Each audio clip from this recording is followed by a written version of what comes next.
The Clerk will now proceed to read the orders of the day. Crown Estate Bill, Lords, remaining stages. No. We will begin with new clause 1, with which it will be convenient to consider other new clauses and amendments as listed on the selection paper. I call Llinos Medi to move new clause 1. I beg to move new clause 1, which is tabled in my name. This amendment would transfer the management of the Crown Estate to the Welsh Government within 2 years after the commencement of the Act. The principle behind this amendment is a simple one, that the people of Wales should control and benefit from their own natural resources. For much of Welsh history, this has not been the case, with resources often exploited for the benefits of others. From copper in Amlwch and Ynys Môn, slate in Gwynedd, steel in Port Talbot and Newport, to the coal across south-east valleys. The rivers of wealth which have flowed from these industries were sucked out of our communities, and those communities have since been ravaged by poverty. Wales is blessed with natural wealth and brilliant people, yet we are also a nation afflicted with deprivation following years of extraction. Shocking new figures show that child poverty in Wales is set to reach 34.4% by the end of this decade. This is the legacy from our past. A past where wealth was generated was not used to benefit the Welsh economy or communities. Today, in 2025, this extractive pattern is being repeated with Wales's green wealth. Wales has an immense renewable energy potential in our windy seas and long coastlines. We can see this demonstrated in the Morlais project on Ynys Môn. But this seabed, along with thousands of acres of land, is controlled by the Crown Estate. Renewable energy projects using these resources are expanding rapidly and delivering profits. We see this in the value of the Crown Estate, which has skyrocketed from £96 million 5 years ago to £853 million in 2023. However, all profits generated by the Crown Estate in Wales is transferred to the Treasury. This green wealth, just like from the coal and other minerals in the past, is being sucked out of our nation. Millions of pounds generated on the Welsh Crown Estate is taken out of Wales each year, away from our communities who have borne the brunt of decades of economic decline. In 2017, Scotland gained control over the Scottish Crown Estate and ensured that all profit is kept in Scotland. Devolution has generated millions for the Scottish public purse, with funds going directly to those deprived communities, such as those in the Highlands. Why do the Scottish people get the benefits from their own water, wind and sea resources, but the people of Wales can't? It is simply not credible for the government to continue to say devolution is too complicated, too costly and too time-consuming. These are all issues which can be addressed with proper planning and resourcing. Scotland's Crown Estate was devolved in 2017. It is ludicrous to say the Welsh Crown Estate cannot be devolved in a similar way. In Scotland, interim measures were put in place to ensure a smooth transition from the point of devolution until the implementation of a long-term framework for the managing of assets. The amendment I have tabled takes a similar pragmatic approach by introducing a transition period. It worked in Scotland, it can work for Wales too. Throughout this whole debate, the government has still not addressed the principle of control. So I would like the Minister to answer directly. Does his government believe that the people of Wales should have democratic control over their own natural resources? The people of Wales certainly believe so. Polling shows majority support for devolution of the Crown Estate amongst the Welsh public is higher than ever.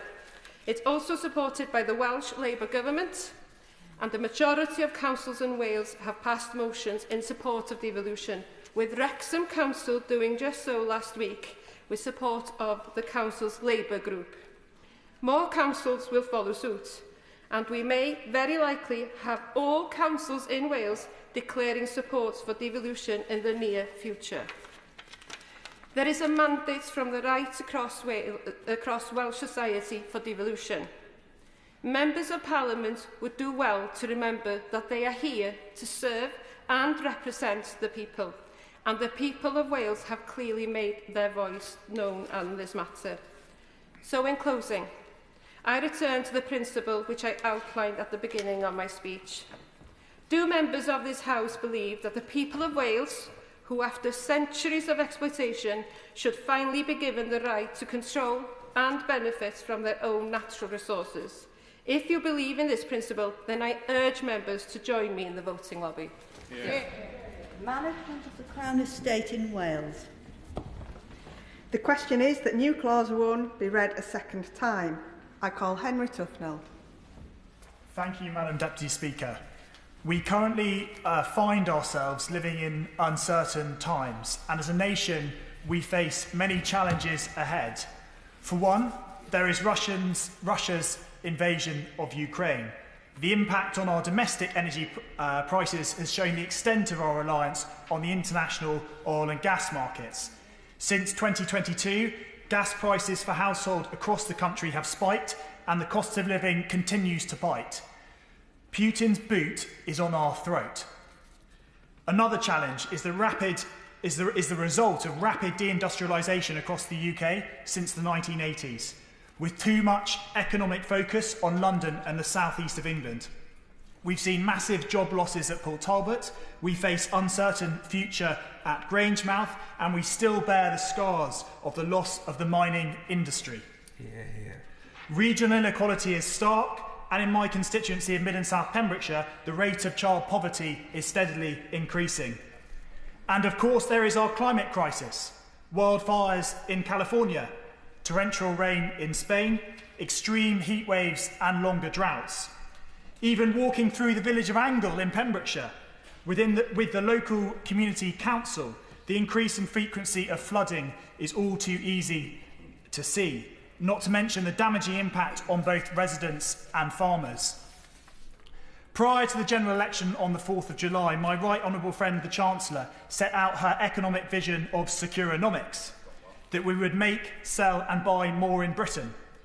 In so doing, we would deliver energy security and create good, well-paid jobs whilst tackling the climate crisis.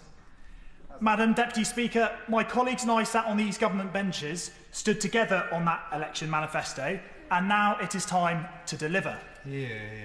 It's against this backdrop, Madam Deputy Speaker, that when the challenges are so great, the need for leadership so acute, that it is vital that the Crown Estate is provided with greater scope to rise to these challenges and do its part for the revitalisation of our great nation. The inclusion that commissioners at the Crown Estate must keep under review the impact of their activities on the sustainable development in the UK at Clause 3A of Article 4 is therefore to be welcomed. It was an amendment that was hard fought by the noble lords in the other place, and I commend them for it. However, it is our duty in this House to provide clarity as to the meaning and scope of the term sustainable development and the mechanism by which it can be enforced. Maintaining transparency and accountability for an organisation that commands the level of size and influence of the Crown Estate is critical. To allow the Crown Estate to define the term and report on it annually is straight out of the environmental, social and governance playbook, allowing an organisation effectively to self-regulate on an issue of national importance, given the financial firepower that this House is granting the Crown Estate, is a dereliction of our democratic duty. My amendment, Amendment number 5, that commissioners must have regard to net zero regional economic growth and energy security, does not impede the independence of the Crown Estate, but rather provides unambiguous purpose and direction to an otherwise undefined and unexplained term. It should be welcomed. I will gladly give way to my honourable member. We're giving way, and of course one of the key issues for for all of us in the United Kingdom, and certainly for us in Northern Ireland, is the fishing sector. Any development that may be net zero development, for instance wind farms, will have and could have a very direct impact upon the fishing sectors in my constituency, as has been proposed in the past. Does he share my concern on behalf of the fishing sector across this great United Kingdom of Great Britain and Northern Ireland, that the fishing sector cannot be impacted by something that takes away their opportunity to fish the seas round this United Kingdom, and to their detriment and to their families as well. Thank the honourable gentleman for his intervention. Of course, the fishing industry has a great history in my constituency of Mid and South Pembrokeshire, and it is vitally important that the Crown Estate takes on board the issues that within the fish industry when it looks around that leashing and consenting process. So I thank him for his intervention. I'm grateful also to the Minister for his assurances at the committee stage of this bill that the public framework document will give context to this clause of sustainable development. However, no text has been shared with this House, nor will there be until after the bill is given royal assent. This reduces scrutiny and will encourage a retrospective review rather than a proactive approach. Furthermore, relying on a public framework document reduces the ability of this House to ensure that the clause is properly enforced. What is the mechanism for enforcement should non-compliance take place? What if the Crown Estate failed to report in good faith? What are the penalties? Off the back of Labour's resounding victory in July last year, we know that there is democratic consensus across the nation for an economic vision that promotes energy security, regional economic growth and net zero. And yet the Crown Estate appear to be relying on the window dressing of ESG to obfuscate their desire to maximise their own 12% at the expense of our nation. Furthermore, I will give way on that point, yes. Powerful argument, and I share his concern for communities such as Milford Haven, where renewable development will be critical in future. I'm sure that he will agree with me as well that to make the best use of supply chains and to make sure that the money stays as local as possible, particularly in Wales, that devolution of the Crown Estate would be a key way of doing this. I thank the member for the intervention. I feel sometimes, though, with her party, that the ideas are slightly for the birds. The idea of devolution, where's the plan? There is no plan. What's the practicalities? What are the practicalities? I'll give way.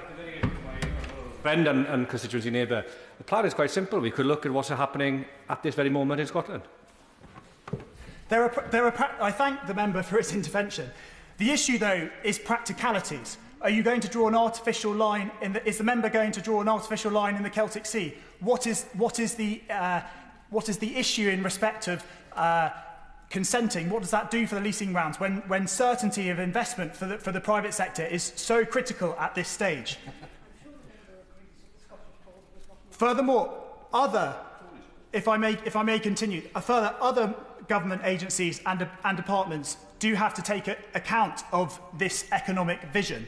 The Department for Energy Security and Net Zero, as part of their latest Contract for Difference round, set criteria to achieve shorter supply chains to assure that a manufacturing facility, installation firm or port are in areas of deprivation. They also adhere to science-based targets, which are goals businesses set to reduce their greenhouse gas emissions in line with international treaties to reach net zero by 2050. The National Wealth Fund has an overall goal to increase investment in resilient and sustainable infrastructure to support the UK's net zero transition and contribute to improved local economic opportunity and productivity. In partnering with the private sector and local government, the National Wealth Fund has two clear strategic objectives to tackle climate change and support regional and local economic growth.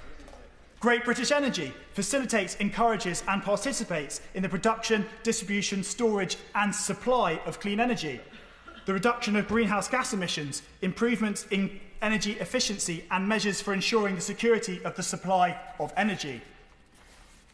In providing clarity of purpose, this House is not overreaching and dictating individual organisational decisions. Instead, it is setting out a broader direction of travel based on the democratic will of the people of this great country. And in my constituency, people are desperately in need of that radical intervention to address the high levels of social deprivation and to bring back economic prosperity.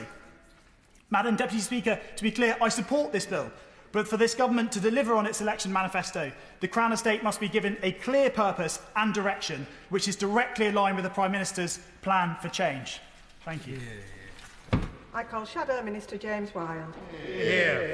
Thank you very much, Madam Deputy Speaker, and it's a pleasure to speak on report stage, and I'll be focusing on Amendment 4 and new clauses 5 and 6 tabled in my name. This bill was developed under the previous Conservative government to increase the Crown Estate's ability to compete by providing a broader power to borrow so it maintains and enhances the value of the estate and the income derived from it.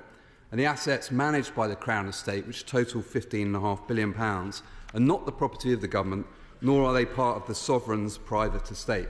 They are held in right of the Crown. An appropriate scrutiny of the Crown Estate is therefore essential, which is what the amendments I've tabled seek to ensure. And over the last decade, the Crown Estate generated £4.1 billion for the nation's finances and believes that the measures in this bill can enable it to generate an additional £100 million in revenues to the Treasury by 2030, which is a prize worth seeking. Before speaking to the amendments in my name, I turn briefly to new clause 1, which proposes devolving Welsh functions of the Crown Estate to the Welsh Government. And I wonder if the honourable member has support from businesses, for example, for this change. The splitting the Crown Estate at this time would introduce risk in terms of assets and revenue streams. For example, in committee, we heard about the potential problems and complexity in terms of licensing of the Celtic Sea, which the honourable member just referred to. And as set out... I will give way. I'm very interested to hear his arguments against devolving the administration of the Crown Estate to Wales. Can I just ask him very simply, his government, last government, devolved those same powers to Scotland. Why does it work for Scotland, but it's too complicated for Wales? Well, we're dealing with the bill in front of us today, and to do it at the moment would be too complex for the licensing reasons and other reasons that have been set out during that committee stage, which could undermine the returns that could actually be made for taxpayers, whether in Wales or in other parts of the country. An honourable member for Mid and South Pembrokeshire spoke to Amendment 5, a version of which was moved in committee on his behalf. And as I said in committee, we recognise the amendment has been revised, but we're cautious about putting more obligations onto the Crown Estate than Clause 3 already does. And there is a danger of the overreach he spoke about. We'll certainly listen to the response to the Minister to his honourable friend's speech with some interest. But, Madam Deputy Speaker, the kernel of the bill is expanding the power of the Crown Estate to borrow, but there is a lack of parliamentary oversight on borrowing levels. Amendment 4 in my name would limit borrowing to a net debt-to-asset value ratio of no more than 25%, which could be amended by affirmative regulations. This is, I believe, a proportionate check on this new borrowing power. And when pushed at committee, the government again stated limits on borrowing are best set outside legislation in a memorandum of understanding. But a memorandum of understanding is all too easily altered at the stroke of a pen, a point that the Minister didn't address in the committee stage. And at the very least, will he give an undertaking that any changes to a memorandum of understanding will be reported to Parliament? Given Parliament is being asked to remove the restriction on borrowing, and the government agrees there should be a limit, I struggle to see why the cap should not be set in legislation with the ability to amend it. Borrowing more than 25% carries risk which could ultimately affect the sustainability of the estate, which is why the government itself has accepted there should be a limit. And as this is a new power affecting assets held on behalf of the nation, it should be subject to control, and this will be a perfectly reasonable check, which I hope members will back. Madam Deputy Speaker, I turn to new clause 5, which would require the Crown Estate to seek Treasury approval for disposals amounting to 10% or more of its total assets, and to then lay a report before Parliament. Disposal of assets has been an important part of the discussions throughout the proceedings of this bill, both here and in the other place. Indeed, Clause 5 was introduced after pressure to ensure that Treasury consent is required before disposing of any of the Crown Estate's rights or privileges in relation to the territorial seabed. And this is a welcome safeguard, but can the Minister conceive of any circumstances in which the government would approve of such a sale? Can he give a commitment that national security would be to the fore in any consideration of such a proposal? And would ministers come to the House before agreeing to any such disposal? At committee stage, the Minister set out the current process dictates the government will be consulted on any potential sale of a nationally significant asset. Can the Minister say how he defines nationally significant. He also argued requiring Treasury consent for large disposals would undermine the flexibility needed by the Crown Estate to operate commercially. But the amendment simply requires Treasury consent to be sought and then reported to Parliament. The Crown Estate is not going to suddenly decide tomorrow to dispose of an asset. It will go through its internal processes, its business cases, those papers, a version of which could then be provided to ministers, and then depending on the ministers, that could be a very rapid approval process indeed that does not compromise flexibility but ensures accountability. These assets are held for the benefit of the nation, and we should ensure some form of transparency and scrutiny. I now turn to new clause 6, which would require the Chancellor to lay before Parliament any partnership agreement between the Crown Estate and GB Energy. This new clause is fundamental, as without being able to see details of the agreement, we obviously do not know what has been agreed. And currently there is a lack of clarity over how this new partnership will work. We are still concerned this new partnership has been created for political rather than economic reasons. And on this side of the House there is scepticism of what the government says about GB Energy. Because during the election, Labour claimed GB Energy would cut energy bills by £300. Bills are going up. The chairman of GB Energy has refused to say when people could expect £300 off their energy bills. But we do know that GB Energy will spend £8.3 billion of taxpayers' money, and we know it won't generate any energy, won't be an energy supplier, and it won't save families that £300. So we are concerned that at all stages the government has resisted greater transparency here. And when pushed at second reading and in committee, the Exchequer Secretary said that while the partnership agreement itself will not be published, given it will be commercially sensitive, the Crown Estate is committed to publish information relating to the partnership as part of its existing annual report. But the provisions to include reporting an annual report could mean there is a considerable lag between such an agreement becoming operational and then only limited detail being published. Frankly, that's not good enough, which is why we have tabled new clause 6. It's important there's transparency, as we don't know how much Crown Estate may invest in GB Energy's projects. We don't know how much of the funds from this borrowing power could be used for that purpose. When I asked the Crown Estate how they would decide between projects GB Energy favours and others which may have a higher rate of return, I was told there'd be a business plan for the partnership. So further lack of transparency, as I assume the Minister will not be placing that before this House. I also asked about decision-making for the partnership, and the response was the intention is that both parties will seek agreement on investment decisions whilst retaining their own independence. The Crown Estate will not be compelled to agree to anything which it does not wish to in fulfilment of its statutory duty. I note the use of the word intention and compelled.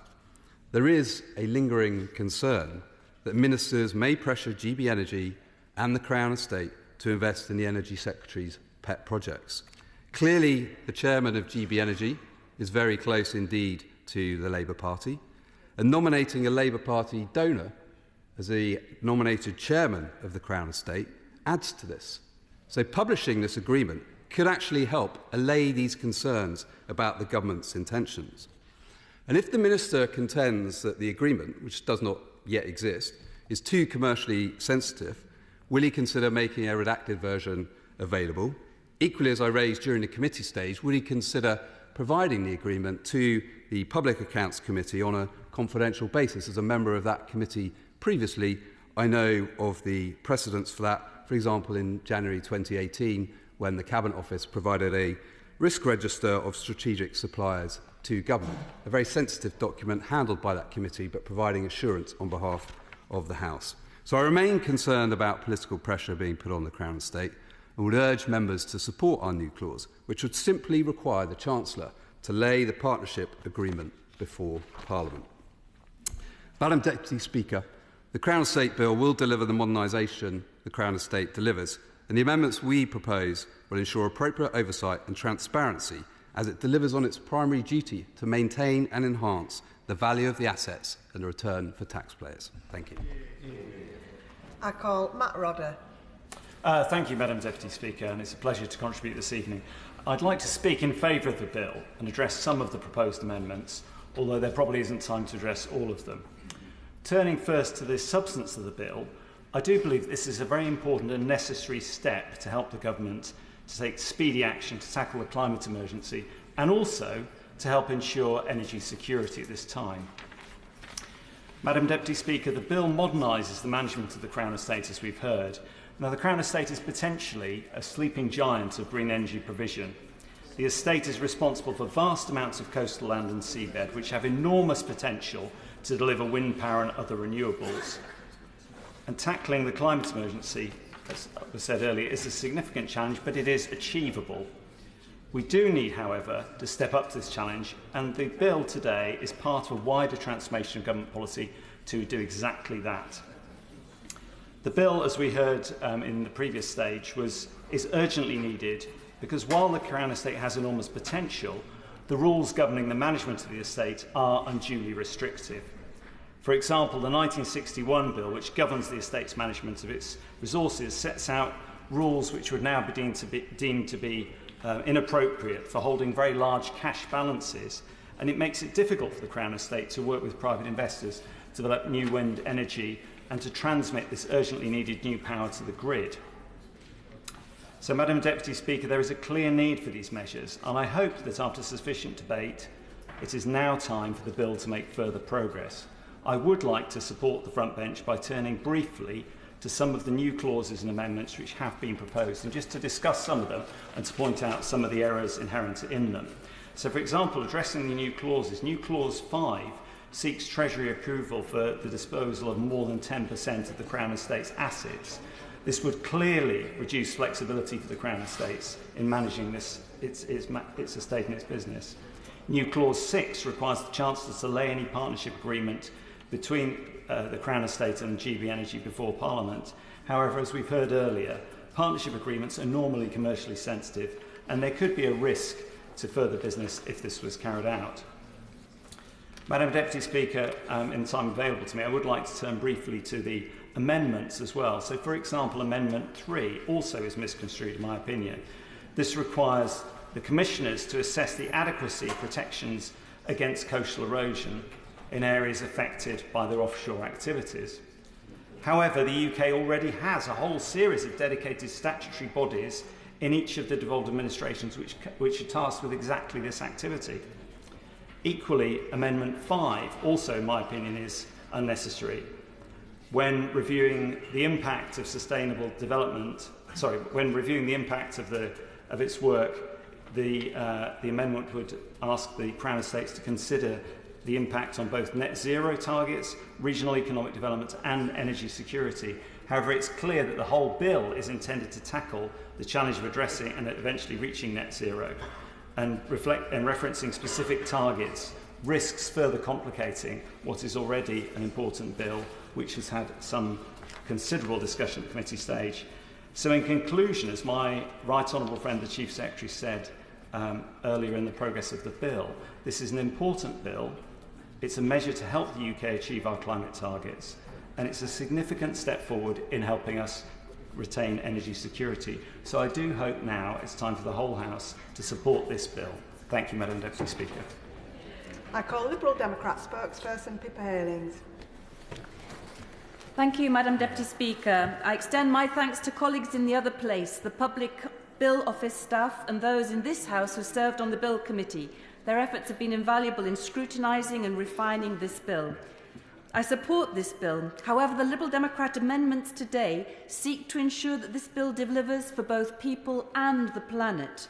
While this bill presents opportunities, it aims to enhance energy security, create new jobs, bring us closer to achieving our climate targets. But we must not lose sight of the need for financial accountability, proportionate borrowing caps, the duty to protect nature in the marine environment, and the necessity of taking communities with us and providing them with clear, tangible benefits. It is important to note that our discussion today coincides with the 3rd anniversary of Russia's invasion of Ukraine, and its consequences not only for the Ukrainians suffering the war, but also for families here in the UK with volatile, skyrocketing energy prices due to our reliance on fossil fuels from authoritarian regimes like Putin. a stark reminder of the need to secure the production of our energy here in the UK. Madam Deputy Speaker, the last Conservative government set the UK back in both meeting our climate targets and also in seizing the opportunity to be global leaders in green energy due to indecision and broken pledges. We have the chance to be global leaders now in offshore floating wind, which is why this bill is so important. I'd like to speak to Amendment 2 and Clause 3, which I hope we'll vote on tonight, ensuring that sustainable development is clearly defined within the Crown Estate's Framework Agreement, explicitly including a reference to a climate and nature duty. Madam Deputy Speaker, the Crown Estate plays a crucial role in managing our land, seas and natural resources. It is central to offshore wind expansion, biodiversity conservation and sustainable land use. Given its influence, merely requiring the Commissioners to keep under review their impact on sustainable development is insufficient without a clear definition and accountability of what that actually entails, as my Honourable Member for Mid and South Pembrokeshire mentioned. It's key to ensure there are social and economic considerations in all investments and that the costs and benefits, in particular to local communities and local economies, are taken into consideration. Nevertheless, this amendment builds on Baroness Hayman's concession in the other House. In her words, she said, "What matters is the impact we have and how much we have shifted the dial in terms of what the Crown Estate achieves in support of the Government's climate and nature objectives."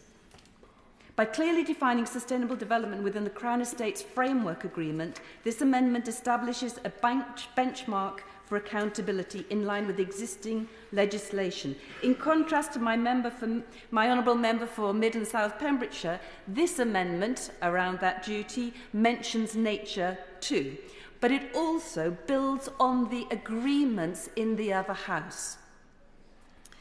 So it seeks to enshrine the assurances given to the Lords in the House, ensuring that the Framework Agreement does indeed include a climate and nature duty, aligning the Crown Estate's responsibilities with the UK's legally binding climate targets under the Climate Change Act 2008 and nature restoration goals under the Environment Act 2021. And it's about more than environmental stewardship. It's about future-proofing the Crown Estate's decisions against the economic risks of climate change and nature loss. And as for new Clause 3, I strongly support this, ensuring that the bill brings local communities along with it, because this is essential. That's why we've tabled this amendment, to guarantee that coastal and rural communities see real benefits from the Crown Estate activities. This amendment would require a proper assessment of community benefits before investment decisions are made and mandate that at least 5% of net profits be reinvested in affected areas.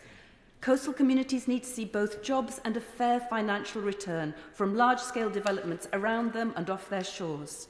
The Crown Estate generates billions from offshore wind, marine industries and land developments, yet local people often see very little direct benefit. This amendment redresses that imbalance, ensuring these communities are not just impacted by change, but actively benefit for it.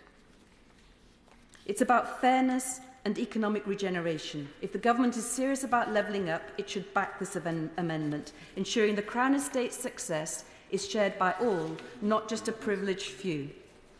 And we have other amendments too, because we were busy in the committee stage, Madam Deputy Speaker. We also tabled new Clause 2, focusing on marine spatial planning coordination, ensuring that the Crown Estate duly collaborates with the Marine Management Organisation, which has the mandate to make decisions about marine spatial planning, and that fishing communities are fully consulted.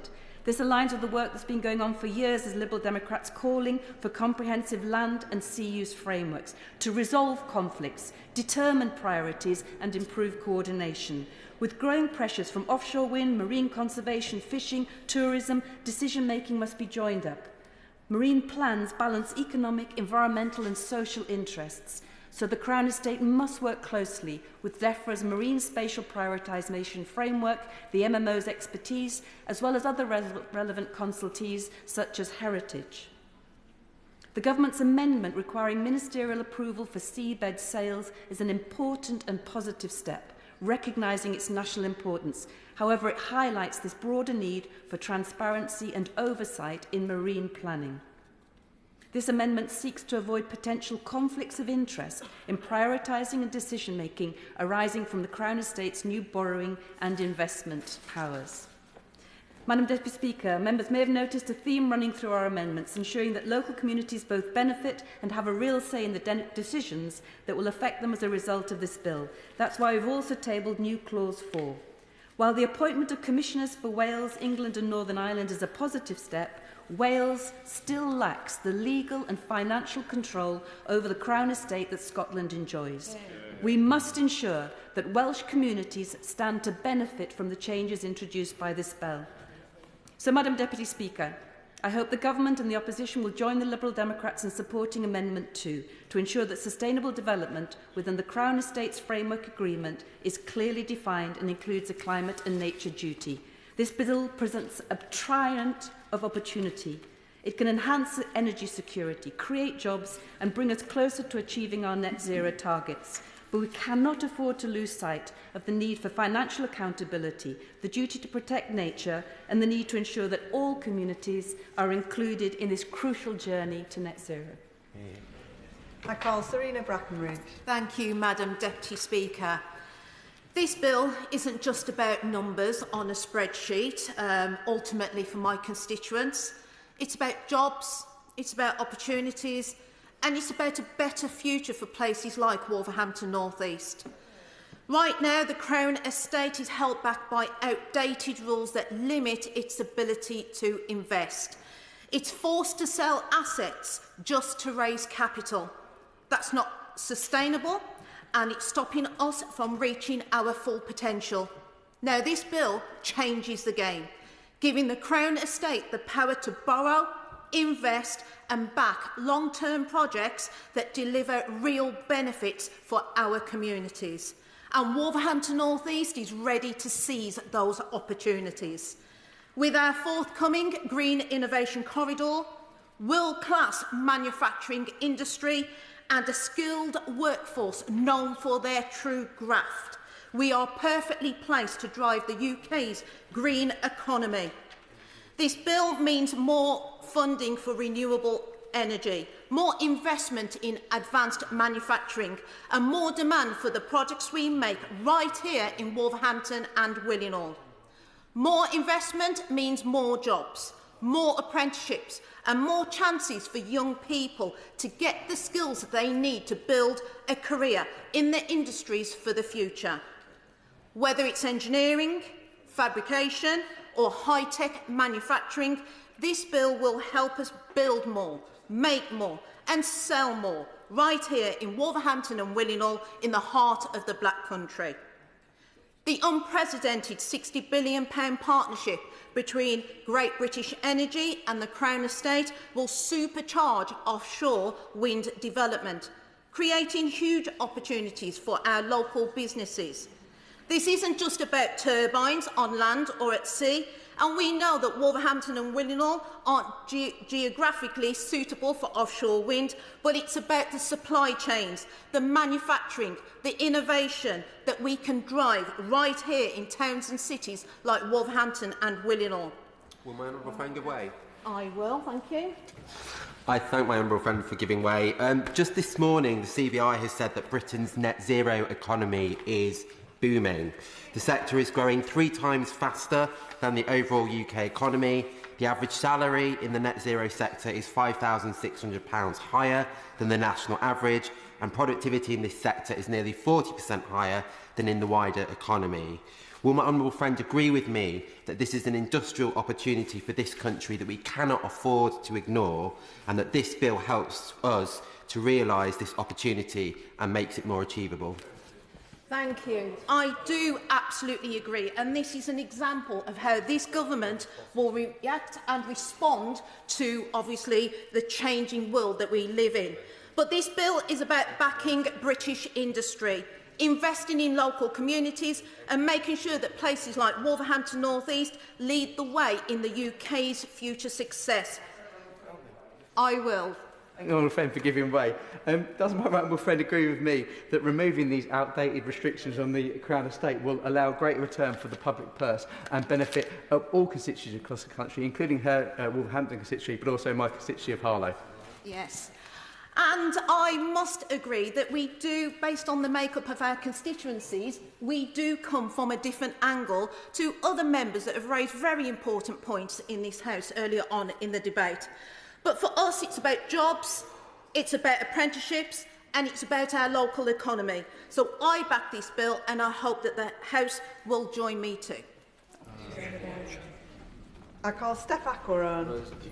Thank you, Madam Deputy Speaker. I want to speak today to Amendment 3, tabled by my honourable friend from South Cambridgeshire, which deals with the issue of coastal erosion specifically. My North Norfolk constituency plays host to a whole load of key energy infrastructure vital to our security and our renewable transition. We've got the Brecon Energy Hub, which is on track to make the exciting transformation from being a key asset in national gas to hydrogen production and carbon capture. It's one of my constituency's largest employers, but also of national significance because of the role it plays in our energy ecosystem. It's therefore understandable that a few years ago, a £20 million sandscaping scheme was welcomed. It gave protection not only to the energy terminal, but also to the villages of Bacton and Walcott that surround it. One local business owner spoke of how such a scheme means he no longer feels trepidation when he checks the weather forecast. Just down the coast, in the villages of Haysborough, Norfolk Boreas and the Norfolk Vanguard wind farms make their landfall. Haysborough has been at the front line of coastal erosion suffered in North Norfolk, with 40 homes already having been lost to the ever-encroaching North Sea. This is a village battling the very real-world impacts of climate change, and it's doing its bit to fight back by hosting renewable energy infrastructure. But they've had no additional protections as a result. This double standard seems to me deeply unfair. It's in our interest to protect the renewable energy infrastructure we're building, but it's also in our interest to protect the communities that live alongside it. People in Haysborough have lived with the looming threat of coastal erosion and frequently feel left behind or forgotten about, and it just seems like this is happening all the time. Another example, I'm sure if there was an erosion risk of this scale in central London or the southeast, the government's reaction would be moving heaven and earth to take action. But in North Norfolk, right at the eastern edge of our island nation, people feel despondent about the situation they're facing. Our amendment seeks to right this wrong. We believe that when these reforms to the Crown Estate allow for new renewable energy products, then efforts must be made to secure the coastline where they make landfall. Renewables are our future. We have to make sure the communities that host key infrastructure have a future too. Now, I'm aware the Minister did not support this amendment at committee stage. I'm not expecting that recess has led him to have a Damascene conversion, but I hope that he can provide some reassurance today of how the government will look at this double standard for energy products going forward and what steps they'll be taking to provide protection to villages like Haysborough who are doing all the right things but feel they don't get their fair share back. I'd also be very happy to welcome him and any of his government colleagues to Haysborough to see the situation for themselves. I honestly believe that bearing witness to the way that our coastline is being ravaged by climate change, meeting the people it affects and understanding what we're set to lose will spark anyone into supporting radical action to stop this from coming to pass. I'd be delighted if the government would back our amendment today, but if they're unable to do so, I hope that some of the Minister's team will be able to provide promises of progress for the residents of Haysborough and all the other communities who live with the existential threat of coastal erosion. Yeah. I call James Kirkham. Madam Deputy Speaker. I was on the Bill Committee and I followed this bill throughout, mainly because I represent Truro and Falmouth, which has such huge potential to benefit from floating offshore wind. With Falmouth docks in our position in the Celtic Sea, if the build out of the Celtic Sea is done quickly and done well, then our young people could benefit from good, well-paid jobs in a strong local supply chain. And I was also going to mention the CBI report published today, showing how the green economy had grown 3 times faster and has a higher wage than the national average across the board. We in Falmouth could really do with some of that. So I welcome this bill. The changes to the powers of the Crown Estate will make it possible for them, in partnership with GB Energy, to invest in ports like Falmouth without selling their assets, mapping the seabed, front-loading the leasing rounds and local supply chains. As I said in an earlier debate, when a college in my constituency was struggling to get funding for a level 2 course on a floating offshore wind engineering course for local 14 to 16-year-olds, the Crown Estate did step in with a year's funding to allow it to go ahead on pilot scale. Now, with these changes, more positive interventions like this could be made and would be really welcome in places like Truro and Falmouth, where obviously FE colleges are struggling to get the go-ahead for these kind of courses. To talk about some of the amendments that have been made, new clause 2 on marine spatial planning. We do need a spatial strategy for the ocean that links energy and fishing and nature restoration. That has to be done with consultation with all of the industries and with environmentalists, but this bill is not the place to do that.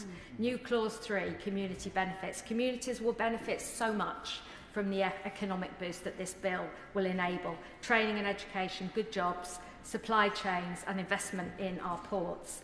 And amendments 2 and 5. This was something we did discuss in the Bill Committee, and I simply would ask that the Minister could give assurances that the public framework that he mentions will include regard to environmental, regional, economic growth and social value benefits, and confirm that this reform will enable the Crown Estate and they will be held to invest in a wider range of high-impact projects across the UK, strengthening floating offshore wind nature recovery and benefits to those regional economies. So, in summing up, the partnership between the Crown Estate and GB Energy has real potential to be a huge force for good. We really feel that down in Cornwall, spearheading the development of offshore renewable energy in a speedy but sustainable way, investing in energy production initially, and laying the groundwork for our energy security of the future, building our local communities, our infrastructure and our supply chains in some of those most left behind and deprived parts of the UK. David Chadwick. Thank you, Madam Deputy Speaker. I rise today in support of New Clause 4 and to express my party's frustration with the Government's refusal thus far to devolve the Crown Estate to Wales. It is the firm view of the Liberal Democrats, both here in Westminster and in the Senedd, that this decision is wrong for Wales and its economy. Under the current system, the profits generated from Wales's vast natural resources flow directly to the UK Treasury, offering no benefit to the communities where that wealth is created. The Crown Estate in Wales is set to generate millions per year annually from offshore wind energy leases in Welsh waters. If this money were kept within Wales, it could contribute an estimated additional £50 million to the Welsh Government's budget. At a time when public services in Wales are crumbling, it's nothing short of outrageous that the Labour government in Westminster seeks to deny Wales vital sources of income that could help address the crisis in our public services, economy and infrastructure. The Labour government's refusal to devolve powers further entrenches the outrageous notion by Labour and the Conservatives that Wales is a lesser nation than Scotland. While Scotland has controlled its Crown Estate since 2017, Wales, despite having vast Crown Estate assets within its borders, has been left without these powers. The benefits of devolution for Scotland have been clear, with the Scottish Crown Estate generating over £103 million for public finances since 2017. The excuses that we've heard from the UK government for failing to put Wales on an equal footing simply don't hold up. Patronising comments from ministers that devolving the Crown Estate would not be in Wales' best interests or is a waste of time are quite frankly an insult to the people of Wales. This government claims to support growth, but it seems determined to keep Wales from reaching its full potential. Instead of empowering Welsh communities to harness the benefits of their own resources, profits continue to flow directly to London. This is not the vision of growth that will benefit local communities or level up left-behind communities. It is a continuation of the Conservatives' failed economic model that prioritises centralisation and investment in the southeast of England over everything else. It would be a great mistake if those in power in Westminster were to deny Wales the opportunity to build a better future for our communities, and I hope the government benches will change their mind. Jim Allister. Thank you, Madam Deputy Speaker. I wish to address primarily new Clause 7 and to express opposition to it. It's a clause tabled by the Honourable Member for Belfast South and Mid Down, and the Honourable Member for Ynys. It reflects very much what's in New Clause 1 in terms of seeking devolution of the Crown Estate, but in this case to Northern Ireland Executive in respect of the assets there. I oppose that for a number of reasons. It is presently a reserved matter. I strongly believe that's how it should stay. And I say that not because ideologically I think that's right, but because practically it is beyond belief that the current Stormont Executive could ever handle the controversies that come with the Crown Estate. This is an executive in Stormont which has been in existence now for almost 13 months and still can't agree a programme for government. And if we were to hand them something as controversial as control of the Crown Estate, then I think we all know what the outcome would be. Why is it controversial? Well, for one very specific and historic reason. Loch Foyle is controlled and is in the ownership of the Crown Estates. Loch Foyle is that piece of water which separates County Londonderry, which is in Northern Ireland, from County Donegal, which is in the Republic of Ireland. But the entirety of Loch Foyle, since last we had a King Charles, rests under British control. In 1662, King Charles II gifted Loch Foyle and the surrounding waters, the seabed, and the waters within it, to the Irish Society. The Irish Society was a conglomerate of various companies from the City of London, which did a great deal to develop the City of Londonderry and to build it, and as part of that, I presume, they were gifted control over Loch Foyle. In 1952, the Irish Society conveyed Loch Foyle to the Crown Estate.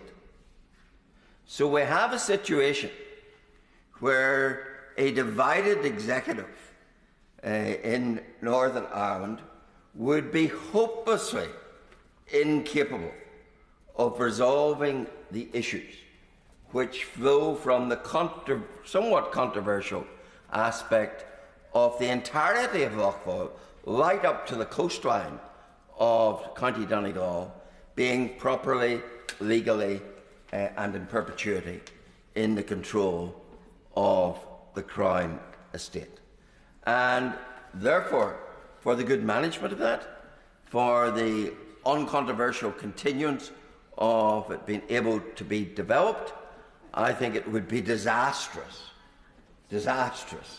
to devolve the Crown Estate to the Northern Ireland Executive. Now, that might be a very particular situation, but it is one which, added to my opposition from an ideological point of view, believing that the Crown Estate is a national asset which should be of a reserved category and should continue in that category. But I do think New Clause 7 would be the utmost folly in respect of the proposition. And I trust the government will resist it and the House will reject it. Thank you. Jim Shannon. Thank you, Madam Deputy Speaker. It is indeed a pleasure to make a contribution on this debate, and I would follow what my honourable friend has said for North Antrim in relation to what he's seeking as well. I want to make a very specific request and intervened in the honourable gentleman who spoke first for government. My issues will probably and primarily be in relation to the fishing sector, to the impact upon the fishing fleets right around the whole of the United Kingdom, of Great Britain and Northern Ireland, but particularly in Strangford for Portavogie and also for Ardglass and for Kilkeel in South Down. So I appreciate the opportunity to speak on this issue, which affects Crown Estates in the entirety of the United Kingdom. We are all aware, as the Library briefing outlines, that the Crown Estate focuses on activities which align with wider national needs, including energy security and sustainable economic growth. It manages the seabed and much of the coastline around England, Wales and Northern Ireland, playing a fundamental role in the sustainable development of this national asset, including the UK's world-leading offshore wind sector. I'm not against the idea of the wind turbines and the green energy that it can produce, but what I am concerned about the impact this will have upon the fishing sector. So I want to state my concerns and my support for the fishing fleets at Portobogey, Ardglass and Kilkeel, where fishing is an important economic sector, providing jobs, investment that has been going on for hundreds of years. And I want to see that tradition maintained. I'm hoping that the Minister, when he sums up at the end, can give me some reassurance from the fishing sector's point of view, how what happens or could happen from the development point of view will not impact to the detriment of the fishing sector. Would the Honourable Member give way? Very happy to give way, yes. Does the Honourable Member agree that one of the problems in this territory is that we don't yet have the definition of what's meant to be sustainable? It would appear to me, on reading this bill, that the whole focus of what's sustainable is going to be in the green energy side, rather than the sustainability which could sustain the fishing industry. I thank my honourable friend for that intervention. And Minister, that's the thrust of where I'm coming from. I'm not against the idea of green energy, but I want to ensure that the sustainable sector of the fishing sector and the fishing industry over the years that has been sustainable and still gives jobs in Portobogey and still gives jobs in Kilkeel and Ardglass can continue to do so. So that would be my concern as well. The fishermen in my area are well aware of the limitations brought about by Crown holdings on the coastline, and concerns have been expressed to me regarding the partnership announced by Government of the Crown Estate and the Great British Energy, the very issue that the Honourable Friend has referred to bring forward new offshore wind developments. I wholeheartedly welcome renewable energy and the attempt to harness the reliable energy of our vast seas and loch, but only ever in so much as they do not stop the fishing sector from operating and being successful, and this must always be the key consideration. If we lose one of our primary sectors in fishing and we gain the wind turbine and the green energy, then it's got to be something that government's got to consider very, very sensibly. Similarly, the Regeneration and Development Department in my local council have also indicated, that's ours in North Down Council, the additional red tape that comes from releasing or altering existing leases to the Crown Estate. And while saying this, they are also thankful for the open doors and accessibility when needed. However, it's been seen that there is a willingness to consider the national needs when requests are made for alterations, and this is appreciated. When we look at the national needs, we want to make sure that they don't take away the local needs of those in Strangford and those in Ards and North Down, and the fishing fleets in particular, and those who own land and farms around the Irish Sea and also within Strangford Loch. During 23-24, the Crown Estate generated a net revenue profit of 1.1 billion. Over the past decade, it has returned some 4.1 billion of net revenue profit to the Treasury. It is clear that we must ensure that the Crown Estate is being run at ultimate capacity and bringing the money into our coffers that can come, but only with a social conscience operating model and ensuring that we are using this estate to do good for all, everyone, including the fishing sector in my constituency. I was very much inspired, Madam Deputy Speaker, as we probably all were, by the Prince of Wales' scheme for homelessness and the fact that he is using his own personal estate, the Duchy of Cornwall, to help build 24 homes to help tackle homelessness.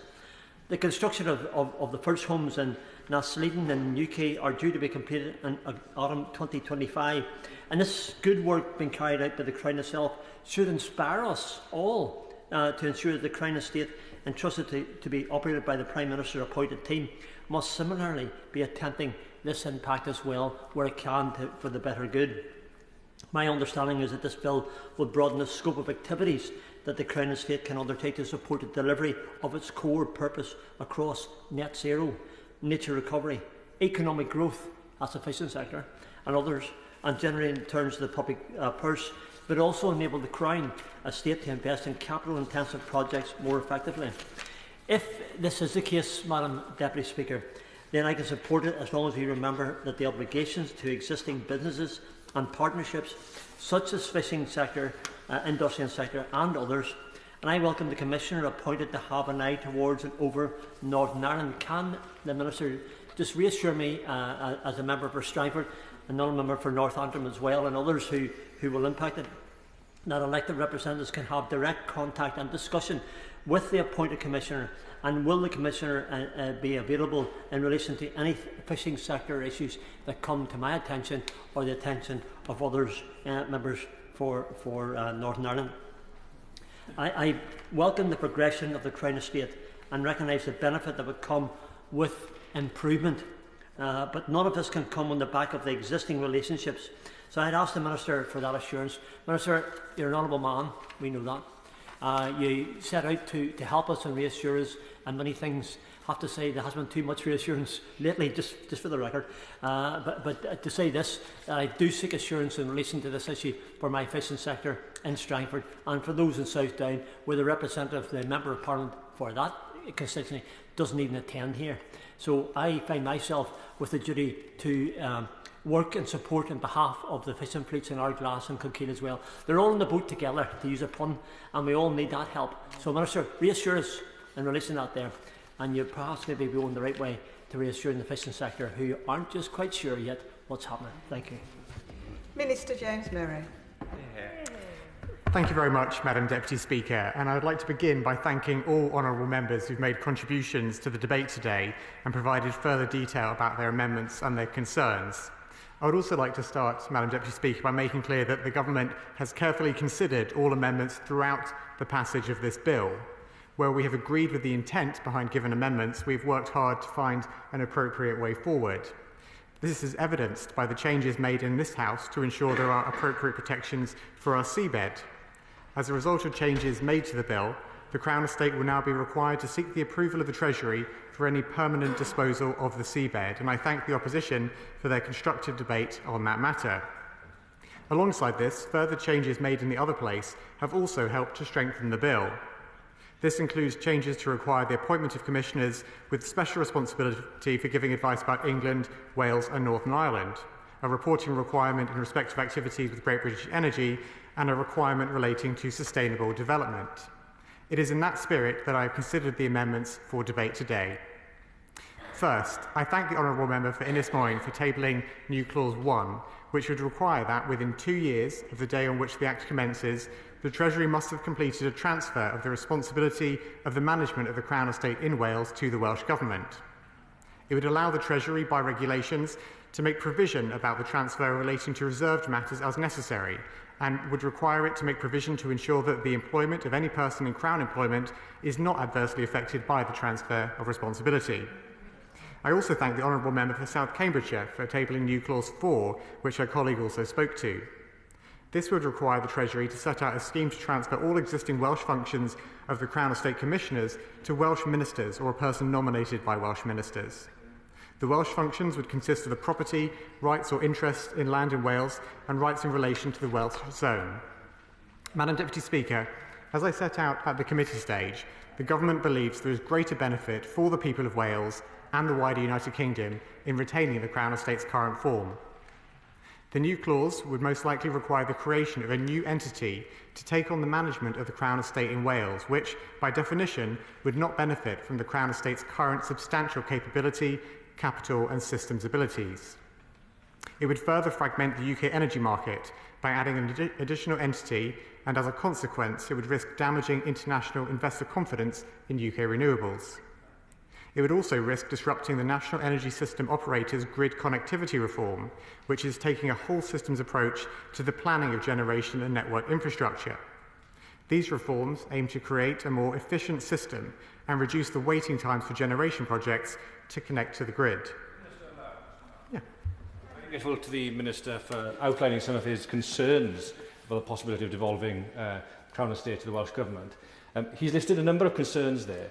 Am I right in following then that he believes that the devolution of the powers of the Crown Estate to Scotland have fragmented the market and are in some way to the disbenefit of the people of Scotland? Well, I thank the honourable gentleman for his intervention, but the matter we're considering today as a result of the two new clauses I've identified is the proposal put forward by opposition parties to have a devolution with respect to Wales. We're not historically analysing what may have happened in Scotland, we're looking at the proposals put forward to us in terms of the new clauses I'm currently addressing. And to be clear, Madam Deputy Speaker, the cumulative impact of the changes that the Honourable Member for Ynys is suggesting in her new clause would likely significantly delay the pathway to net zero. I'll give way. Well, the Minister said that this would be beneficial to the people of Wales as it stands. Could he quantify that, please? I thank the Honourable Member for her intervention, and if she will wait just one moment, I'm going to address some of the direct benefits to the people of Wales of retaining the Crown Estate in its current form. So I'll come to that in a few moments. Because, Madam Deputy Speaker, it's important to emphasise that the Crown Estate's marine investments are currently made on a portfolio-wide basis across England and Wales, and to devolve to Wales would disrupt the existing investments, since they would need to be restructured to accommodate a Welsh-specific entity. To devolve the Crown Estate at this time would risk jeopardising the existing pipeline of offshore wind development in the Celtic Sea planned into the 2030s. The Crown Estate's offshore wind leasing round 5 is spread across the English and Welsh administrative boundaries in the Celtic Sea. It was launched in February last year and is expected to contribute 4.5 gigawatts of total energy capacity, or enough to power 4 million homes. In addition to energy, the extensive jobs and supply chain benefits of Round 5 will also likely deliver significant benefits for Wales and indeed the wider United Kingdom. Lumen, an advisory firm to the Crown Estate, has estimated that manufacturing, transporting and assembling the wind farms could potentially create around 5,300 jobs and create a £1.4 billion boost to the UK economy. Devolution would also delay UK-wide grid connectivity reform. The Crown Estate is using its data and expertise as managers of the seabed to feed into the National Energy Systems Operator's new Strategic Spatial Energy Plan. For Wales, the Crown Estate is working in partnership with the Energy System Operator to ensure that its current pipeline of Welsh projects, the biggest of which is the Round 5 offshore wind opportunity in the Celtic Sea, can benefit from this coordinated approach to grid connectivity up front. It was simply not... I'll give way. If devolution presents such enormous barriers, then why is the government choosing to put the headquarters of Great British Energy in Scotland? Well, GB Energy, Madam Deputy Speaker, is for the benefit of the whole of the UK, and it's absolutely right to locate the headquarters in Aberdeen, given the strong connection between Aberdeen and using the assets of the North Sea to generate power for the entire United Kingdom. In fact, that is an example which underlines my point, I think, which is that having different parts of the United Kingdom working together, we can achieve more than we can separately. So I thank the honourable gentleman for endorsing my point there. Madam Deputy Speaker, it would not make commercial sense to introduce a new entity with control of assets only within Wales into a complex operating environment where partnerships have already been formed. Furthermore, the Crown Estate's assets and interests in Wales, as compared with its assets in England, are of a fundamentally smaller magnitude, which would likely not be commercially viable if the costs were unsupported by the wider Crown Estate portfolio. The Crown Estate in its present form can take a longer-term approach to its investments and spread the costs of those investments across its entire portfolio. A self-contained single entity in Wales would not have the same ability, nor would it benefit from the expertise that the Crown has developed over decades of delivering offshore wind at scale. A devolved entity will be starting from scratch, midway through. I will give way. The Minister has just told the House that Wales is too small and too poor to benefit from the devolution of the Crown Estate. That is an extraordinary argument, and I'm sure that Welsh Government will share my amazement. I wonder, has he discussed that with his partners in Welsh Labour? Well, I think the honourable member has misunderstood the point I was making, but I would reply to her by saying that if we were to have a devolved entity, Madam Deputy Speaker, it would be starting from scratch, midway through a multi-million-pound commercial tendering process, just at a time when the Crown Estate is undertaking critical investment in the UK's path toward net zero, something I'm sure she would be keen to support. For example, Madam Deputy Speaker, the commercial viability of all three 1.5 gigawatts floating offshore wind project development areas in the Celtic Sea which straddle the English and Welsh administrative boundaries, benefited from the Crown Estate's significant investment of time, expertise and capital to enable entry into the market. UK floating offshore wind, which is an emerging technology that the Crown Estate is supporting, would be particularly vulnerable to market disruption. It is also important to underline that income generated by the whole Crown Estate benefits the people of Wales. As I have noted, the Crown Estate pays its entire net profits into the UK Consolidated Fund each year. This means that much of the revenues already support public services in Wales, either through supporting the UK government spending in reserved areas or through funding provided under the operation of the Barnett Formula and the Welsh Government's block grant funding. I'll give way one more time. As I mentioned in the Bill Committee, the Barnett formula isn't a fair formula for Wales, but also in the Scottish model, we know that £10 million was taken out of the block grant, but they still received £103 million to put back in those communities. I think that's a fair exchange, wouldn't you agree? Well, the honourable member opposite has highlighted that the changes made in Scotland actually led to a reduction in the block grant going to Scotland. And, Madam Deputy Speaker, the focus of the new clauses we are debating today is around the proposal which opposition parties have put forward for devolving current Crown Estate capabilities to Wales. And as I'm setting out in my remarks today, this would not make commercial sense in terms of advancing the interests of greater energy capacity, and it would not make sense in terms of increasing the net profit made by the Crown Estate, which is, of course, reinvested into public services right across the country, right across Wales and other parts of the UK. Now, Madam Deputy Speaker, to bring the debate on these new clauses to a close, I'd like to draw members' attention to the fact that the Government supported the inclusion of Clause 6 into the bill in the other place, which requires the appointment of commissioners responsible for giving advice about England, Wales and Northern Ireland. This will ensure that the Crown Estate's Board of Commissioners continue to benefit the work in the best interests of Wales. Jim Shannon. It's from you in relation to the fishing sector that the ambitious targets for net zero wouldn't detrimentally affect the fishing sector. I remember some years ago that there was some talk of a wind farm just off the seas from Kilkeel, and the fishermen were concerned it was going to be one of their prime fishing sectors where the scallops were plentiful. If that continues, then the fishing sector would lose out to anything that the government might decide here should be pushed for net zero. So I sought a reassurance from the Minister on that. I sought a reassurance about the Commissioner that is set up for Northern Ireland in particular, that we as MPs would have an opportunity to directly contact it.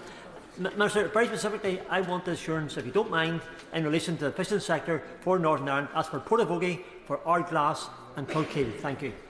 Minister. I thank the honourable gentleman for his intervention about the impact on the fishing sector, and I can reassure him that the Crown Estate is committed to the sustainable management of the seabed. Now, as with any developer, the Crown Estate's proposals go through the standard planning approval process, which includes the relevant environmental assessments. Under the Crown Estate strategy, it has an objective to take a leading role in stewarding the natural environment and biodiversity, and key to delivering on this aim is managing the seabed in a way that reduces pressure on and accelerates recovery of our marine environment. And of course, the bill will not impact directly how much commercial fishing takes place in areas managed by the Crown Estate. Madam Deputy Speaker, to draw to a close on the new clauses I was debating, considering that the members of the opposition have put forward, I was pointing out the inclusion of Clause 6 into the bill in the other place, provided for the appointment of commissioners responsible for giving advice about England, Wales and Northern Ireland. The requirement to give advice about Wales to the board will be alongside existing duties of commissioners. This change will strengthen the Crown Estate's ability to deliver benefits for the whole of the UK. Madam Deputy Speaker, I know that honourable members may not agree with the points I have made, but I hope I have set out clearly why the Government believes the existing structure remains the best approach, and I hope honourable members will feel they do not need to press their new clauses to a vote. Madam Deputy Speaker, turning to new clause 2, tabled by the honourable member for South Cambridgeshire, which would require that in relation to any decisions made about marine spatial priorities, the Crown Estate must ensure the decisions are coordinated with the priorities of the Marine Management Organisation and must consult any communities or industries impacted by the plans, including fishing communities. I can confirm to the House that the Crown Estate and the Marine Management Organisation already have well-established ways of working together to ensure effective collaboration for marine spatial planning and prioritisation. the Crown Estate's collaboration with the Marine Management Organisation and other relevant statutory bodies is governed by the Marine and Coastal Access Act 2009.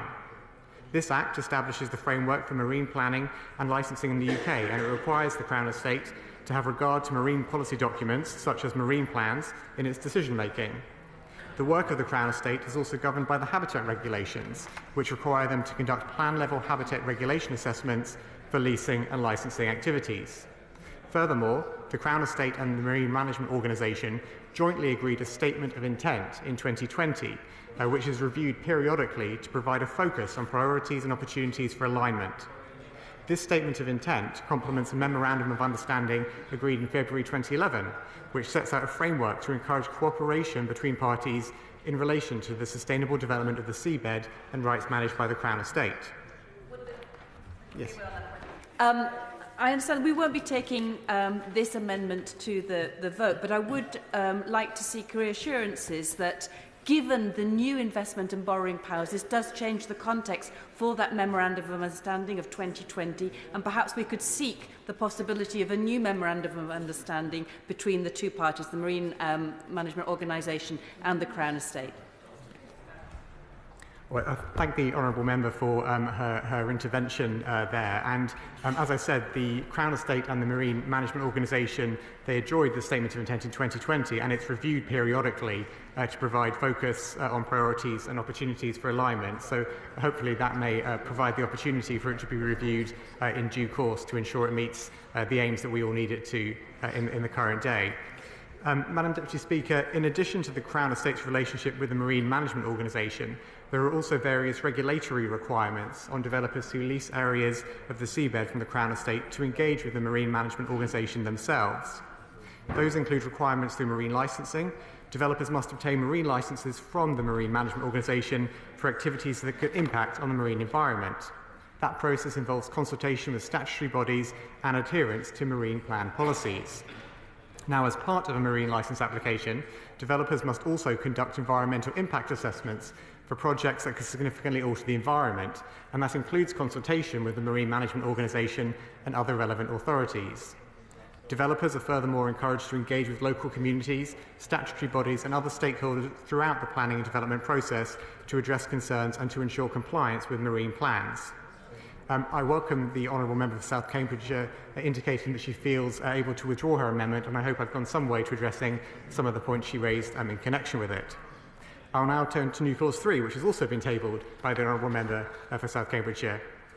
This amendment would require the Commissioners to assess plans for benefits for local communities and coastal communities in respect of offshore activities before making any investment decisions.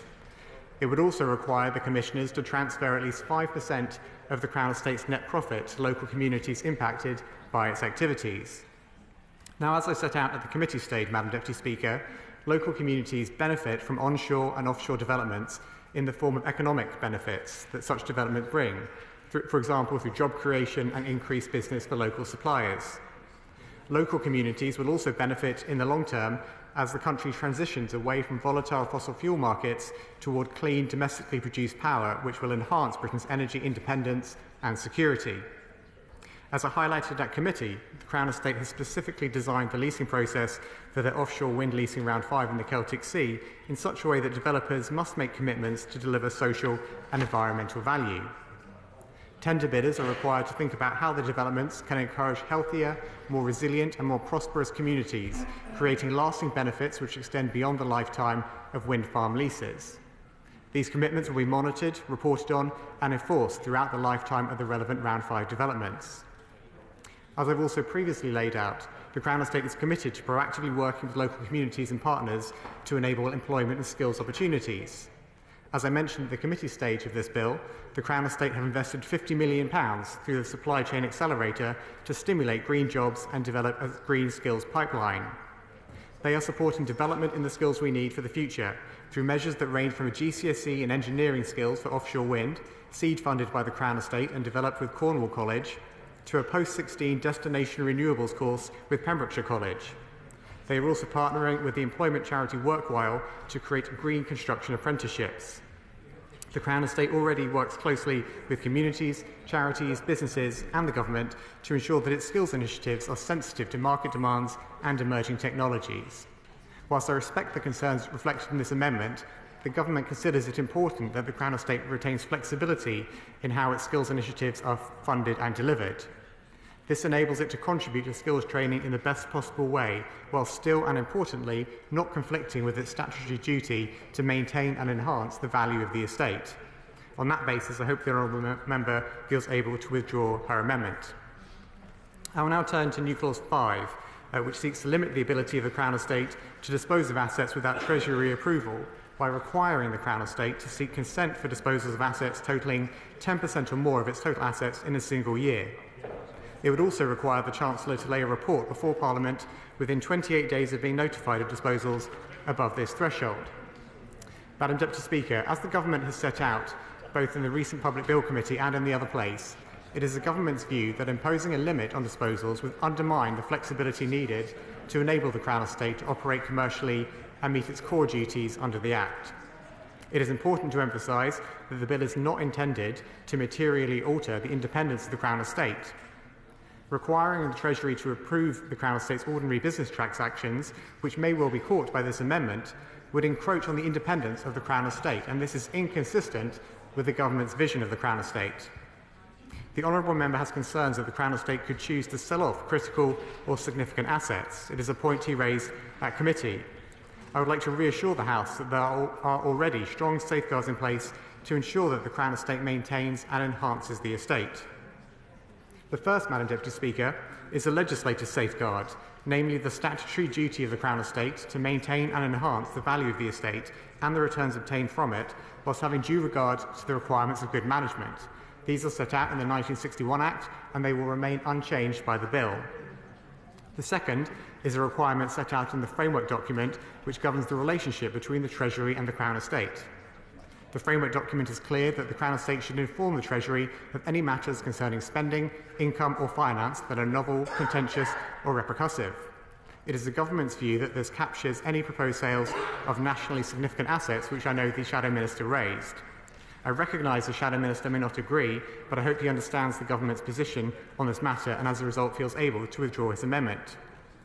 The Shadow Minister also tabled new clause 6, which would require the Chancellor to lay before Parliament any partnership agreement between the Crown Estate and GB Energy. As I made clear at committee, partnership agreements are highly commercially sensitive. It is therefore right that any agreement is not made public or laid before Parliament, as to do so would likely prejudice the commercial interests of the Crown Estate or GB Energy. I hope the honourable member feels he does not need to move that new clause to a vote either. Turning to the amendments, Madam Deputy Speaker, are Amendments 1 and 4, which I will consider together to try and make some progress as speedily as I can. These amendments would impose both a legislative limit on the amount of borrowing which could be undertaken by the Crown Estate. Both Amendments 1 and 4 would require the Government to introduce affirmative regulations setting out a borrowing limit of no more than 25% of a net debt-to-asset value ratio. I would like to thank honourable members for their contributions on this matter. The Government recognises that the matter of borrowing controls is an important consideration for this bill. As such, the Government made available the Crown Estate's business case, as well as the underpinning Memorandum of Understanding, which sets out the guardrails that will protect against uncontrolled or excessive borrowing. The key principle here is whether a specific limit should be set in legislation, and as I set out previously, it remains the Government's view that limits on borrowing are best set outside of legislation in a Memorandum of Understanding. Now, I've listened to points made by the honourable member opposite that a limit outside legislation can easily be changed, but I would like to reassure the House that the bill has been carefully drafted to include strong controls, and specifically the requirement for Treasury consent. Alongside this, the existing requirement for the Crown Estate to maintain and enhance the value of the estate, whilst having due regard for the requirements of good management, are being maintained, and taken together, these elements provide clear guardrails around the ability of the Crown Estate to borrow. I will now turn to Amendment 2, tabled by the Honourable Member for South Cambridgeshire, which would require any framework document published by the Chancellor of the Exchequer, the Crown Estate or the Commissioners to define sustainable development. That definition would be required to include a reference to the climate and nature duty, which would mean a duty to achieve any of the targets set out under Part 1 of the Climate Change Act 2008 or under Sections 1 to 3 of the Environment Act 2021. As I set out at committee stage, Madam Deputy Speaker, the Government understands the intention behind Amendment 2, but a key purpose of the 1961 Act was to repeal various detailed statutory provisions that had built up over the 150 years previously, which were hampering the effective management of the estate.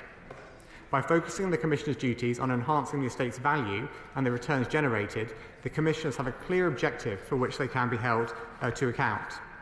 It is an important principle that giving an organisation too many objectives will make it far less effective than giving it clear and focused priorities. And as I have set out already at committee, the Crown Estate is a commercial business, independent from government, but operates for profit.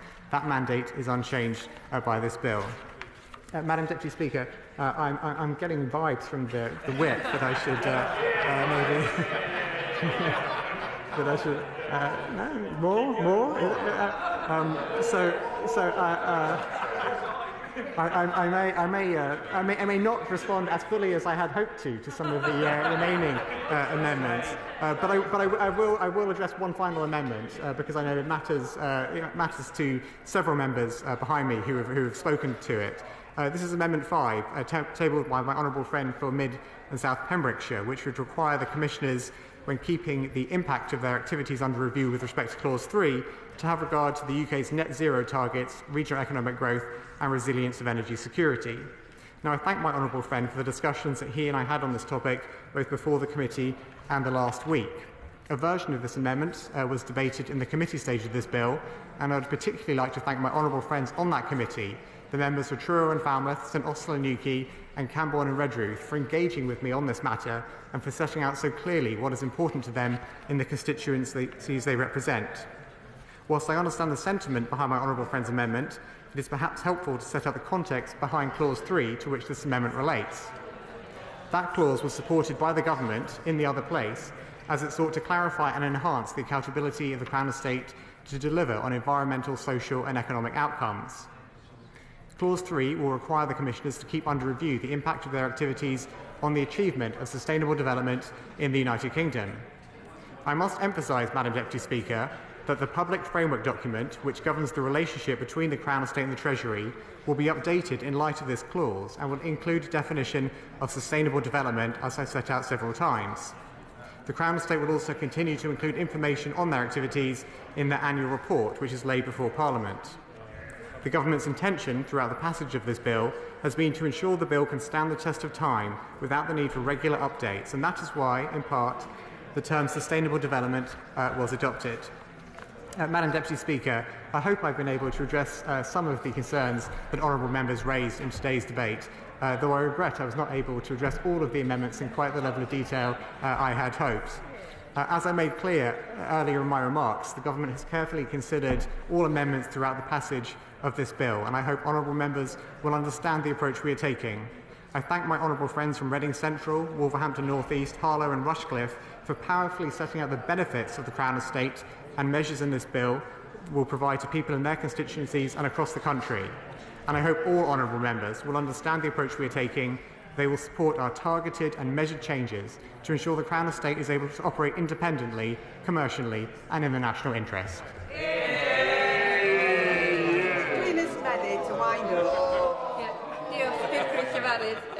The Government have tried to explain how devolution and the creation of a Welsh Crown Estate would undermine investor confidence. But this has not been the case for devolved Scottish Crown Estate, which raised £700 million from offshore wind investors in 2022. A devolved Crown Estate could lead to a greater alignment and integration with the economy in Wales, as has been the case in Scotland. With a well-managed transition, there is no evidence that disruption would occur. Devolution would also offer opportunities to strengthen the role of local supply chains to be used and actually see those 5,300 jobs the Government claims that would be created for the people of Wales. I need to remind you of the child poverty number by the end of this decade. It's going to reach 34.4% in Wales. But the Joseph Rowntree Foundation says that the forecast in Scotland is 19.8%. I want to bring you to the words of a former Secretary of State for Wales, Lord Peter Jayne, and he's recently said that opposing the evolution of the Crown Estate reflects old, centralised, conservative, anti-devolution, Whitehall thinking. Labour promised us that a Labour government in Wales and a Labour government in Westminster would benefit the people of Wales. This Labour government doesn't show any ambition for the people of Wales, and I ask every other member who wants to see the best for Wales that they join me in the voting lobby. The question is that new clause 1 be read a second time. As many as are of that opinion say aye. Aye. Of the contrary, no. No!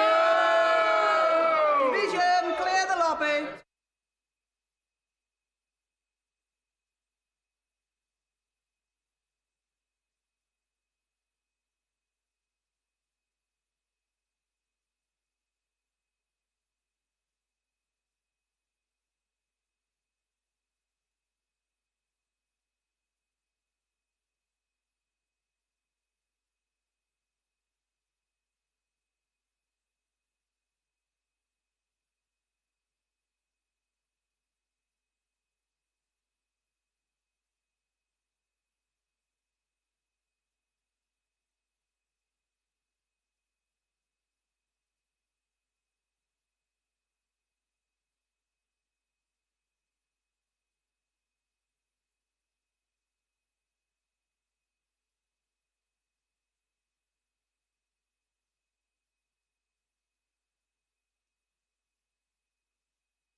As on the order paper, as many as are of that opinion say aye. Aye. Of the contrary, no. No. Tellers for the ayes, Bobby Dean, Sian Berry. Tellers for the noes, Kate Dearden and Anna Taylor.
order.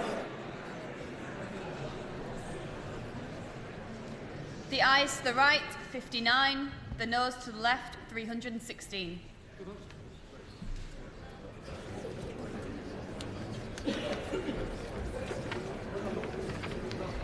The ayes to the right were 59, the noes were 316, so the noes have it, the noes have it. Unlock.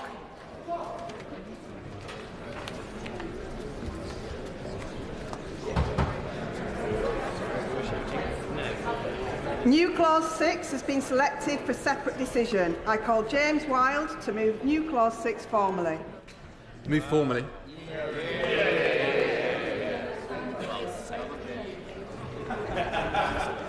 The question is that New Clause 6 be read a second time. As many as are of that opinion say aye. Aye! Of the contrary, no. No! Vigilance, clear the lobby.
The question is, as on the order paper, as many as are of that opinion say aye. Aye. Of the contrary, no. Aye.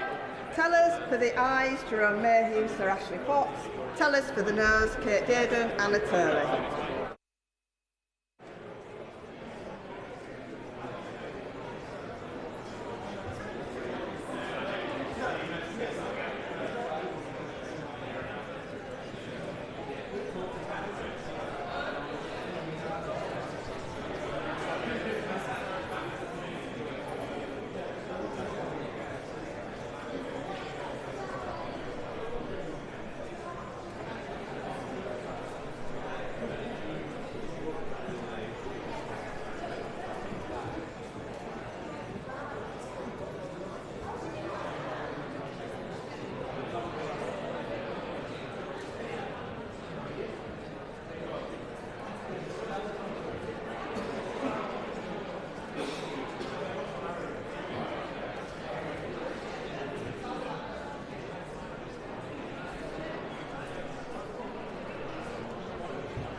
The ayes to the right, 100.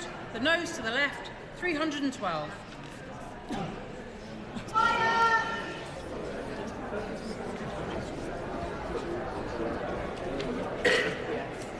The ayes were 100, the noes were 312. So the noes have it, unlocked.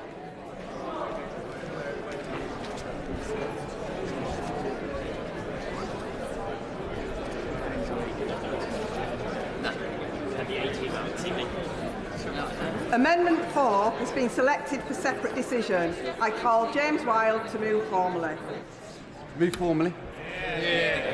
The question is that Amendment 4 be made. As many as are of that opinion say aye. Aye! Of the contrary, no. No! Division, clear the lobby.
The question is, as on the order paper, as many as are of that opinion say aye. Aye. Of the contrary, no. No! Tellers for the ayes, Jerome Mayhew and Sir Ashley Fox. Tellers for the noes, Kate Dearden and Anna Turley.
The ayes to the right, 153. The noes to the left, 316.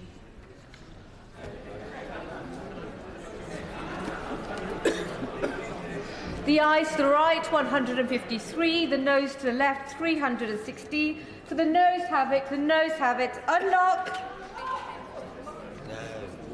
I don't really think she's got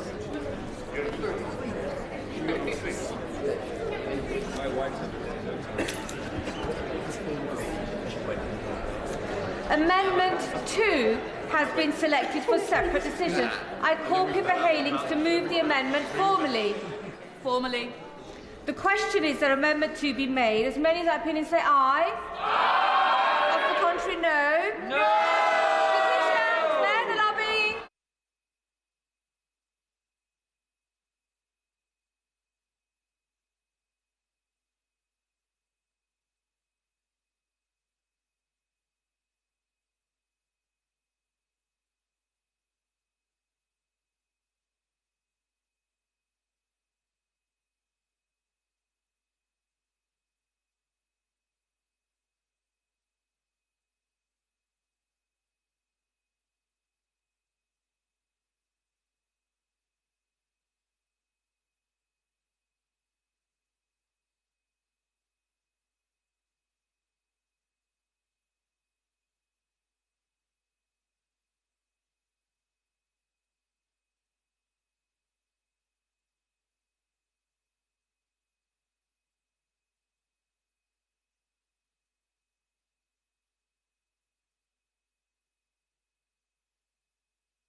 The question is... No. Okay. The question is, as on the order paper, as many that opinion say aye. Aye. Of the contrary, no. No. Tellers for the ayes are Susan Murray and Charlie Maynard. Tellers for the noes are Kate Durden and Anna Turley.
Order, order.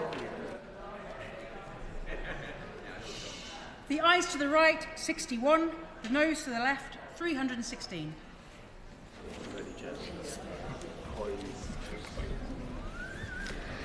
The ayes to the right were 61, the noes to the left were 316. So the noes have it, the noes have it. Unlock.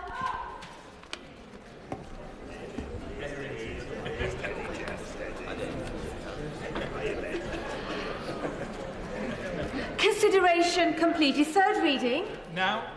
King's consent. Yes. Oh. Minister to move third reading. Minister. Thank you very much, Madam Deputy Speaker, and I beg to move that the bill now be read a third time. Madam Deputy Speaker, the Crown Estate is an independent commercial business with a varied portfolio of assets across London, marine, rural and urban holdings. It operates for profit and competes in the marketplace for investment opportunities. However, it is governed by legislation which has not changed since 1961. That is why this bill has been focused on modernising the Crown Estate by removing limitations that, if unchanged, would hamper its ability to compete and invest as a commercial business. The central aim of this bill has been to ensure that the Crown Estate has a sustainable future for decades to come. Through these targeted and measured changes to its founding legislation, particularly in respect of its investment and borrowing powers, the government is building on the Crown Estate's strong track record of success in creating long-term prosperity for the nation. These changes will ensure that the Crown Estate has flexibility to support sustainable projects and preserve our heritage for generations to come. And crucially, these measures will unlock more long-term investment, helping to drive growth across the UK. Madam Deputy Speaker, I would like to take this opportunity to note that this bill has been strengthened and improved in its passage through both houses. It has been amended to require the Crown Estate's board to include commissioners with special responsibility for giving advice about England, Wales and Northern Ireland. This will ensure that the Crown Estate continues to work in the best interest of the UK. There have also been changes to strengthen its transparency and accountability, for example, through the requirement for the Crown Estate to report on its activities under the partnership with Great British Energy, and the requirement to keep its activities under review with regards to the achievement of sustainable development. On this note, I would like to express my thanks to all honourable members and all noble lords in the other place for their thorough consideration and scrutiny of the bill and for the many and varied amendments which have been tabled and debated. I would also like to take the opportunity to thank everyone who has played a role in getting the bill to this stage. My colleagues in the Treasury, members from across the House who took the time to provide scrutiny, all the parliamentary staff who have worked on this bill, and the officials in my department who have put in a significant amount of time and effort. I am grateful for the broad support across all benches for this bill. This will ensure that the Crown Estate can operate successfully for many more decades to come, and I commend this bill to the House. The question is the bill be now read a third time. I call the Shadow Minister, James Watt. Thank you very much, Madam Deputy Speaker. I rise very briefly to thank honourable members across the House and my noble friends who worked hard to scrutinise what is an important piece of legislation. I also thank the Exchequer Secretary for the constructive approach that he's taken throughout these proceedings, as did the Financial Secretary, particularly around the seabed protections, as well as the Public Bill Office and everyone who's helped to scrutinise this bill. Madam Deputy Speaker, across the House there is support for the aims of the bill, which will deliver the modernisation that the Crown Estate needs, and it should generate greater returns to the Exchequer. We are disappointed the Government have resisted our proposals for greater transparency and appropriate parliamentary oversight, including on borrowing. And similarly, the Crown Estate is about to embark on a novel partnership with GB Energy, and the lack of clarity around that is a concern, notwithstanding the limited transparency there will be in the annual report, and it does raise concerns about political pressure that may be brought to bear on the partnership to use that to fund the Energy Secretary's costly plans. But notwithstanding that, to conclude, we do support the legislation, but we're watching carefully to ensure that the primary purpose of the Crown Estate to maintain and enhance its assets for the benefit of the nation and the income derived from it is protected. The question is that the bill be now read the third time. As many that opinion say aye. Aye. The contrary, no. The ayes have it. The ayes have it.